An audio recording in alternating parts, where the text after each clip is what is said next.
Kia ora.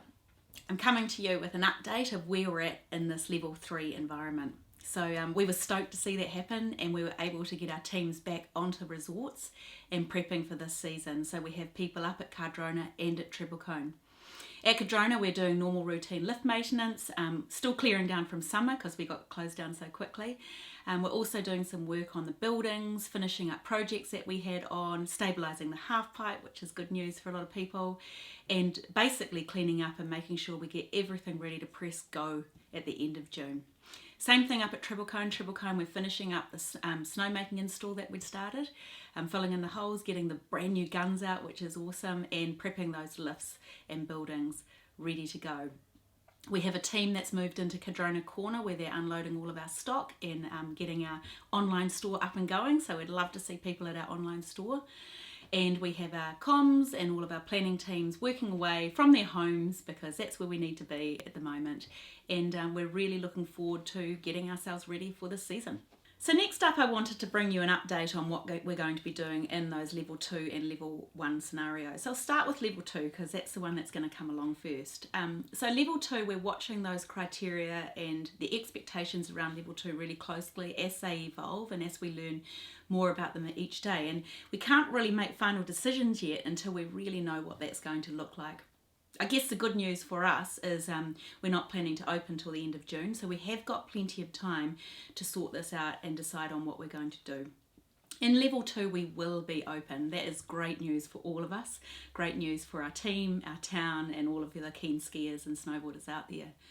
In level 2, we will be looking very closely at the likely size of market we will have, so how many people will come to both Cardrona and Treble Cone.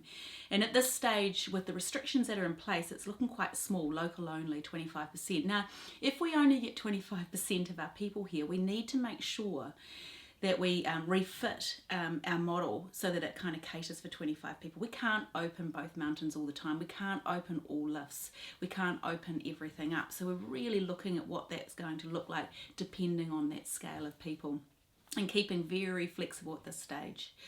So it will be a more limited set of facilities. And so it might not be all lifts, but we're going to do our best with everything that we've got. And also depending on how much natural snow we get, which will be huge. Likely that we will open all CAFs up, mainly just to get the space, but the offering inside them might be slightly different. We'll be very, very closely looking at the safety criteria and the expectations around looking after safety. So physical distancing will be big for us. We've got to make sure we keep that metre apart.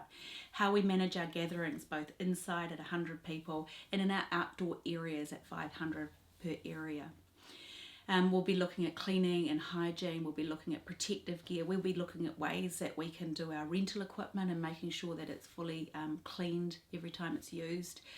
And I think the other big piece of it is looking at our contact tracing so we can manage everyone that's been on the resort, where they've been, when they were there, so people can follow that really well. So we're looking at that space right now. We obviously have our own RFID system, which is fantastic, but there are other systems coming out that we'll be looking at too. Good news is we'll be open in level 2. It'll be slightly different, maybe less of an offering, but it will be open and we will be skiing, so that's great. Okay, so the great news is if we do get into level 1, which is end of June, July, August, September, any of those times, our market opens up. And it opens up because domestic travel opens up. So once people can move around New Zealand and travel around New Zealand, we hope to get a lot more people coming down to visit us. And if that happens, and hopefully people want to come and holiday in their backyards and enjoy our piece of the world, our most beautiful piece of the world, we'll get up to more like 50% of our market, which means the resorts will be opening up more and more of their facilities, which I think is good news for all of us. And that's what we're hoping for, that's what we're working towards, and that's what we hope will happen for this winter. There's a lot of talk right now about opening up a bubble between Australia and New Zealand. Now, we obviously would love to see this happen because that opens up our market more, means that we can open more, means that we will have even a bigger offering for this winter. It really excites us. We love our Australian visitors. They make up normally about 30% of our business. So we would love to see that happen, and we would support that. But we're also very aware that we're not the people that are qualified to make that decision. So we'd like to see that decision being made by the people that know what they're doing so that we remain safe. Because the worst possible scenario for us right now is to go backwards from where we are. So we're still sitting in level 3. We don't want to go backwards from here because that will mean no skiing. So obviously this season is really different to a normal season. We're going into it, our plan is to expect level 2 and to hope for level 1, but anything could happen. So we've got to be super flexible. So what we're doing right now is prepping the whole of both resorts so that everything can open and that we're ready. The next thing we have to do is look at our people and who we have and who's available and who we can bring on at short notice, who we can bring on locally if we're only in that local level 2 environment, and who we can bring on domestically if we open up into that level 1. And it's really important that we're collecting those people together and communicating really, really clearly with them now so that they can help us scale up when that time comes. So starting kind of slow and scaling up as we go on and as our environment gets better and better and better and we open up more is what we're planning on.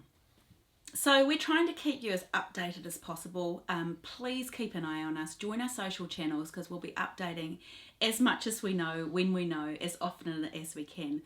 Also, please join us on via email so that you get our email updates. So you can do that through Cardrona.com. All of our information will be on Cardrona.com or TrebleCone.com /COVID-19, and that's our page to go to see what's going on. But we will be bringing you as much as possible, and of course pick up the phone. We have team answering it all the time, and ask any questions you have so that we can keep updating you as we learn more too.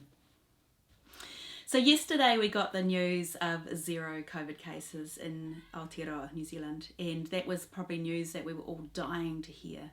There's only 9 active cases still in the southern region and only 191 active cases in New Zealand. This is absolutely brilliant news. It's really, really important that we look after these numbers, and by looking after ourselves and doing everything we can to stop this spread. The less this spread, the more likely people are to get back to work. The more likely people are to get some sort of idea of what their futures might look like. The more likely people are to get back into a financial situation that they reduce all the stress that's been going on, because there is so much unknown right now for people. So the more we can see this coming down, the more likely we are to get back to our new normal.